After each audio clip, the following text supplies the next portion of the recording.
Good morning. Are you Wesley Antoine? Yes, ma'am. And Mr. Antoine is here for sentencing on probation, a deferred probation for aggravated assault, family violence, and that was a 10-year deferred probation that he was given back November 14th of 2023. Entered pleas of true. Stop right there. You can tell instantly the judge means business. Before anything else, she locks in the defendant's identity, standard procedure in high-stakes moments like sentencing. The room tightens, the tension builds. Something serious is about to follow. Counts 1 through 11 in the motion to revoke unadjudicated probation. I've received an updated pre-sentence report. This was an open plea to the court, is that correct? Yes, Your Honor. The court had previously, when we were here before, advised the court, that he received 4 months on that new case in Louisiana, but it does involve the same victim, Ms. Red, as his case here. Mm-hmm. We had discussed 6, and the court did not feel comfortable with that, so we just decided to go on to you. Okay. All right.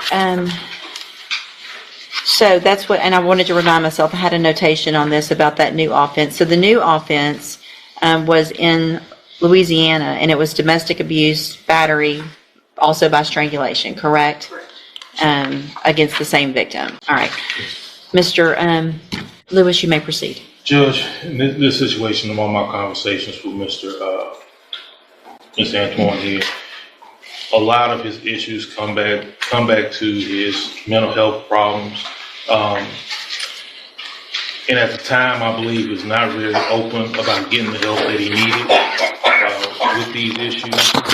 And once he got on probation, of course, those issues took over where he became in a very unstable situation. He admitted that he was homeless for a period of time there, which why he went back to Louisiana.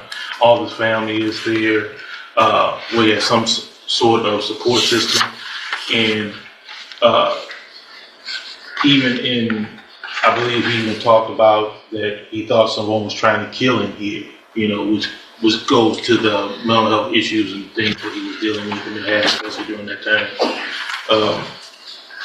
His support system is still there in Louisiana, not including the alleged victim that was on the... Not alleged victim. I know he played to the judge, but he does not have any type of family support system here within Jefferson County. So, but I think since... This is a well-known defense approach. Emphasize mental health struggles, instability, homelessness, fear, and paranoia. The goal is to frame the behavior as circumstantial rather than a deliberate choice. But the real test is whether the judge will accept it. Courts often want evidence that the defendant actively sought help, not excuses after the damage is done. Been in custody this time and understanding that he will continue to have issues if he don't take care of any. I don't see, just from my communication with him, what I've seen, any substance abuse issues, but mainly it's just been the mental health side of getting that treatment in place that's needed. I think if that's taken care of first, then of course I think especially the technical violations, he will be able to handle. The new law violation, he did plead guilty to it. He did serve his time on that case. As well, he has been in custody here since this revocation. It's not like he's been at home. He has been being punished or serving time during this time here, Judge. We are asking that he is allowed to be evaluated for his mental health caseload, whether through SAFE or some other vehicle that probation may have that would help him get a grip on that, and that would, of course, help him get some stability for getting into the benefit. So, do you have anything? I mean, I have your updated report. Is there anything else that you wanted to add that's not in that report? No. So I'm looking back, Mr. Antoine, at that original pre-sentence report when we put you on probation the first time. That was an agreed probation.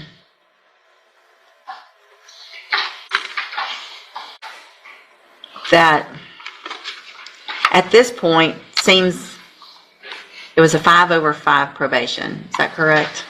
Am I looking at that correct? Is that?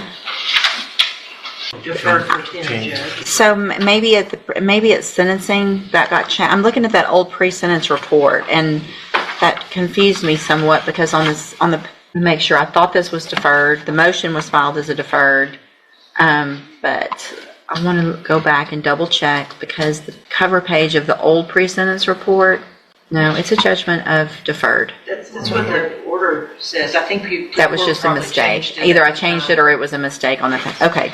So on that original pre-sentence report, and the orders that went along with that, I mean, this is a first-degree felony.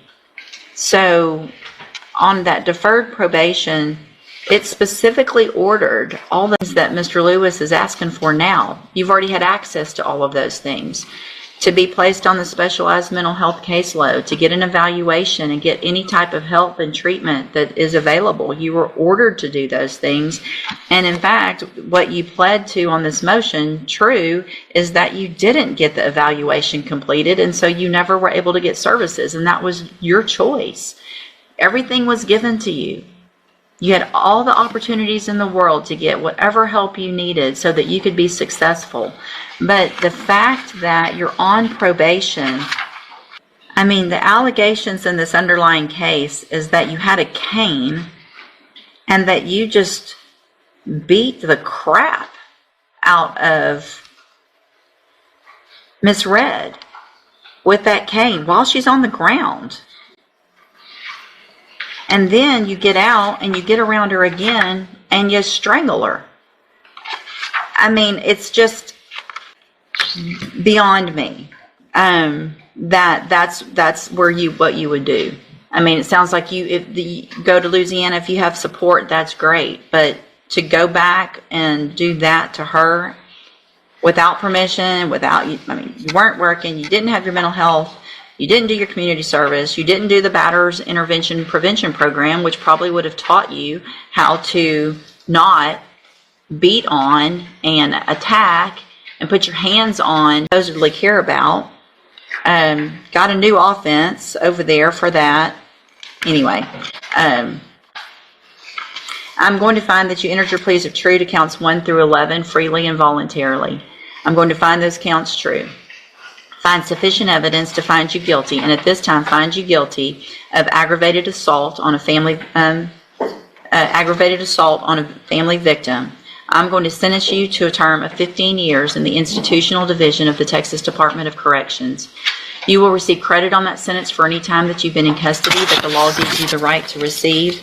I believe the initial was yes. I am going to make the finding that there was a deadly weapon in that initial case. I'm also going to hand you a written admonishment regarding your ineligibility to possess a firearm or ammunition.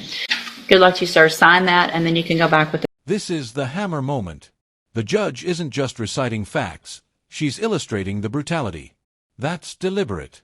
Judges lay this out to justify what's coming and to put their reasoning on the record. When she says he beat the crap out of her and calls out the strangulation, that's not neutral judicial language anymore. That's controlled outrage, and a warning that a serious sentence is seconds away.